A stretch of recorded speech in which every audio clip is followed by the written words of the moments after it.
मी सध्या उभा आहे फ्रान्सिस्को चर्चमध्ये। हे चर्च आहे 500 वर्ष जुनं आणि वसई किल्ल्यामध्ये आहे। एकीकडे सरकार जे आहे की वसई किल्ल्यांची जी दुरावस्था आहे त्याच्याकडे डागडुजीकरणाकडे पाहत नाही, परंतु हे किल्ले अखेरचा श्वास कसा मोजतात त्याचं उदाहरण आहे।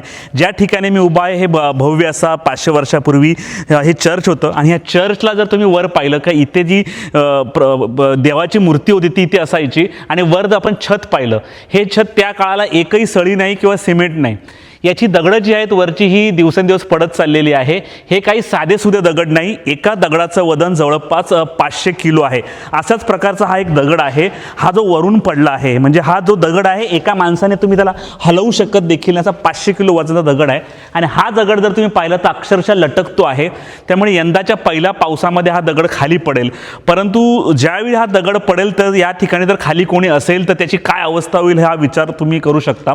त्यामुळे ह्या किल्ल्यामध्ये एकीकडे संपूर्ण किल्ल्याची अशी वाट लागली असताना किंवा कुठल्याही प्रकारचं किल्ल्याकडे दुर्लक्ष असताना अशा प्रकारचे पुरातन वास्तू जर नष्ट होत असेल तर काय म्हणायचं। एकीकडे महाराष्ट्र सरकार राज्यभरात अनेक रस्ते बनवत आहे, सिमेंट काँक्रीटचे रस्ते बनवत आहेत, बोगदे बनवत आहेत, जे आहे कनेक्टिव्हिटी वाढवण्याचा प्रयत्न करतात। मिसिंग लिंक सारखा जे एक आव्हान होतं ते देखील सरकारने पेललं, पण वसईसारखे किल्ले महाराष्ट्रात किल्ले आहेत त्या किल्ल्यांकडे का दुर्लक्ष होतं। कारण हे दगड जे आहेत हा चर्चचा दगड आहे, ही पुरातन वास्तू आहे, पर्यंत कसं बनवलं त्याचा इतिहास आपल्या पुढच्या पिढीला कसा माहीत पडणार।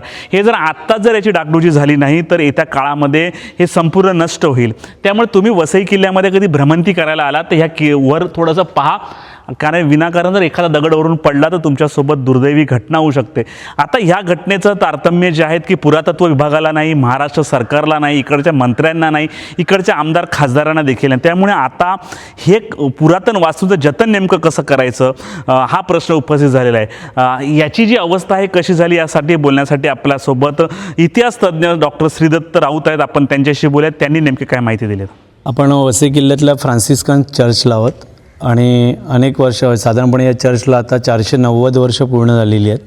1536ला वसई किल्ल्याची उभारणी झाली आणि तुम्ही बघत असाल तर या चर्चचा मुख्य जो गाभारा आहे त्या गाभाऱ्यावरच्या कमानीच्या मोठमोठ्या ज्या शिळ्या आहेत त्या पूर्ण पडण्याच्या अवस्थेमध्ये आहेत आणि साधारणपणे तुम्ही एकेका दगडाचं वजन जर पाहिलं तर 450-500 किलोचा एक दगड वरच्या कमानीमधून कोसळतो आहे। गेल्या महिन्यात तर साधारणपणे 4 दगड भले मोठे पडले आणि वरच्या कमानीमध्ये तुम्ही बघत असाल तर जवळपास 7-8 दगड हे एका रांगेत येत्या वर्षी पहिल्या पावसातच कोसळून पडतील। इथे कुठल्याही प्रकारचे सूचना फलक नसल्याने मोठ्या प्रमाणावरती जीवितहानी होण्याची शक्यता दाट आहे।